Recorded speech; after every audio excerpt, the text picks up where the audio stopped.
मी हरिभक्तपरायण बापू महाराज ठाकरे कुंभारे आज ज्यांच्या मार्गदर्शनाखाली माझी निवड झाली, हरिभक्तपरायण महाराष्ट्राचे दिग्गज कीर्तनकार अण्णासाहेब महाराज आहे इसवळकर, हल्ली मुक्काम नाशिक यांच्या मार्गदर्शनाखाली मला या कार्याध्यक्षपदी निवड झाल्यामुळे संपूर्ण भगवान रामेश्वराच्या पदस्पर्शाने पावन झालेल्या भूमीत आज अनेक शुभेच्छा मला मिळाल्या.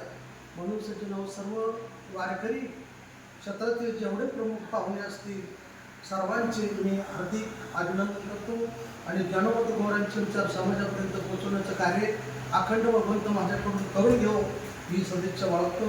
जय हरी. या ठिकाणी संपूर्ण जमलेला समुदाय आमच्या हरिभक्तपरायण शरद महाराज चिंचवे, तसेच आमचे विनोद भाऊ पाटील हरिभक्तपरायण, भगवान देवरे हरिभक्तपरायण, आमचे बंधू सुभाष सजनराव ठाकरे हरिभक्तपरायण, अनिल पाटील हरिभक्तपरायण, संजय देवरे, संदीप देवरे, सर्वांचे आभार आणि सर्व पत्रकार मंडळाचे या ठिकाणी आभार मानतो आणि थांबतो.